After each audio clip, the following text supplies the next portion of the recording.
आइए हमारे साथ कार्यक्रम में शामिल हो रहे हैं फोर्ट कैपिटल के सीनियर फंड मैनेजर पराग ठक्कर साहब। पराग जी, गुड मॉर्निंग, बहुत बहुत स्वागत है आपका, धन्यवाद हमें समय देने के लिए।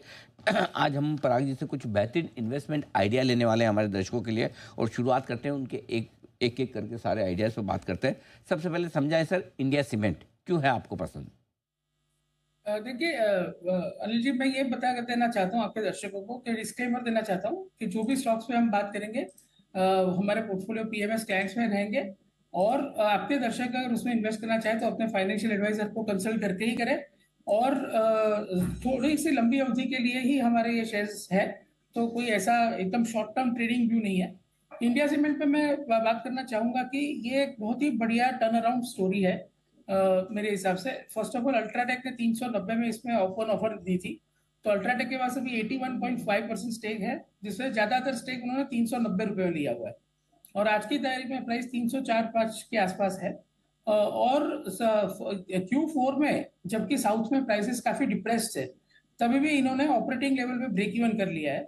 और उसके बाद अप्रैल में जून में, जैसे कि अंबुजा और अल्ट्राटेक ने अपने कॉल पे भी बोला है कि साउथ में काफी अच्छी प्राइस बढ़ी है, तो आगे जाके नतीजे बहुत अच्छे आने चाहिए। अल्ट्राटेक ने काफी इसमें टर्न अराउंड भी किया है, 1,000 करोड़ का डेट रिड्यूस कर दिया है।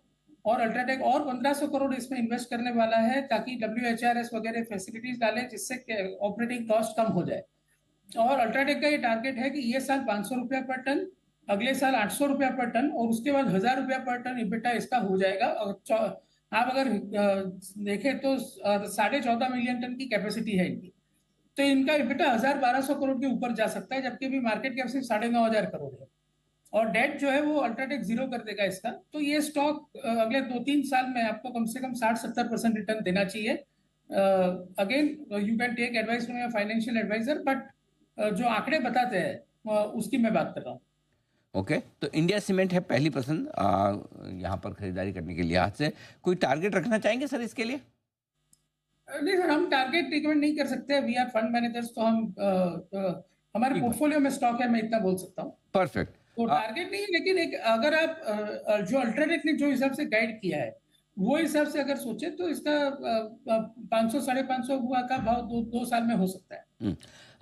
पराग जी, आप जनरली कॉन्ट्रा बेट लेने के लिए जाने जाते हैं, और जहां भी स्टॉक में आपको वैल्यूएशंस अच्छे नजर आते हैं, तो आईटी शेयरों में इस वक्त क्या आपकी टॉप लिस्ट में कोई शेयर है? हाँ, तो again coming back to our portfolio, मेरा ये मानना है कि हमेशा इन्वेस्टर को अगर थोड़ा सा लॉन्ग टर्म सोचे तो जो सेक्टर प्रॉब्लम में हो उसकी बेस्ट कंपनी को लेना चाहिए। तो अगर आप इस साल इस क्वार्टर के नतीजे देखें तो HCL टेक और emphasis stand out in IT sector. IT sector इस वक्त बहुत अनसर्टिनिटी से गुजर रहा है, बिकॉज ग्लोबली डिमांड एनवायरनमेंट काफी वीक है। ट्रम्प टैरिफ के चक्कर में आई थिंक डिमांड एनवायरनमेंट बहुत ही अनसर्टन है। लेकिन ऐसे माहौल में भी HCL टेक और एम्फेसिस ने काफी अच्छे डील विन किए हैं, काफी अच्छी स्ट्रॉन्ग कमेंट्री दी है कि ये डील विन रैंप अप भी होंगे। और आप देखिए HCL टेक की वैल्यूएशन, आप देखिए 4.25 लाख करोड़ का मार्केट कैप है आज, वो करीबन 18,000 करोड़ का पैट करेंगे। अगले साल का EPS मेरे हिसाब से 69 के आसपास होगा, उसमें से वो 90% डिविडेंड दे देंगे। तो आपको ये भाव पे 4% डिविडेंड यील्ड है। एम्फेसिस में आप अभी अभी 57 रुपीज का डिविडेंड आया, जबकि शेयर का भाव 2,500 के आसपास है। मेरे हिसाब से एम्फेसिस में भी कैश फ्लो यील्ड अभी 5% है, डिविडेंड यील्ड हालांकि उसमें 2.5% ही है। लेकिन दोनों के डील विंस काफी अच्छे थे ये क्वार्टर में। आई वॉज वेरी इम्प्रेस्ड कि ऐसे माहौल में इतने अच्छे डील विंस। और उनका जो डील विन का मेन रीजन है वो है AI led wallet share gain. मतलब एक कस्टमर कंसोलिडेट कर रहा है अपने वेंडर्स को, बिकॉज ऐसे माहौल में उसको काफी वेंडर्स नहीं रखने हैं। तो ये दोनों कंपनियों ने ये दिखा दिया है कि जो वेंडर कंसोलिडेशन होता है उसमें भी इनको ज्यादा वॉलेट शेयर मिल रहा है, क्योंकि वो कस्टमर को ज्यादा फायदा करा के दे रहे हैं अपने AI के चलते हुए। तो मेरे हिसाब से ये दोनों, और आईटी एज अ सेक्टर, मैं आपको बोलता हूँ कि भले वो up and down based on US outlook होता रहेगा, लेकिन एज अ सेक्टर ये कैश फ्लो जनरेटिंग सेक्टर है, वेरी हाई ROC सेक्टर है, डिविडेंड पे आउट्स इसके बहुत ही बढ़िया होते हैं। तो ऐसे सेक्टर पे जब भी मार्केट में लोगों को अनसर्टनिटी है तभी तो डेफिनेटली लेने चाहिए, धीरे धीरे करके ग्रेजुअली एक्यूमुलेट करने चाहिए। आपके लिए एचसीएल टेक और एम्फेसिस, ये दो आईटी स्टॉक हो सकते हैं बेहतर, और लॉजिक एकदम परफेक्ट दिया पराग जी ने कि जो सेक्टर मुश्किल में हो और बहुत सस्ता मिल रहा हो उसके लीडर पर करें फोकस। आइए बैंक्स, ये भी आपके हमेशा से रिकमेंडेशन लिस्ट में रहा है। कौन सा बैंक इस वक्त आपको सबसे ज़्यादा पसंद है? अरुण जी, ऐसा है कि बैंकिंग का एक बार अपन हमने देखा है कि बैंक निफ्टी काफी चल चुकी है, तो थोड़ा सा कंसोलिडेशन हो सकता है। लेकिन जो आरबीआई कर रहा है अभी, वो लॉन्ग टर्म के लिए Indian economy, banking, NBFC sector के लिए काफी पॉजिटिव है। इतनी ज्यादा liquidity they are pumping in, और रेट कट भी 50 पिप्स हो चुके हैं। तो आगे जाके इंडियन इकोनॉमी, एक बार ये जियो पॉलिटिकल टेंशन जो अभी बॉर्डर पे चल रहा है, और जो ट्रम्प रिलेटेड टैरिफ का, ट्रेड वॉर का जो प्रॉब्लम चल रहा है, एक बार ये बादल जरा ढल जाए तो फिर Indian economy will bounce back very strongly, ये मेरा मानना है। बिकॉज इंडिया के मैक्रो काफी अच्छे हैं, कॉर्पोरेट्स आर अंडर लेवरेज्ड।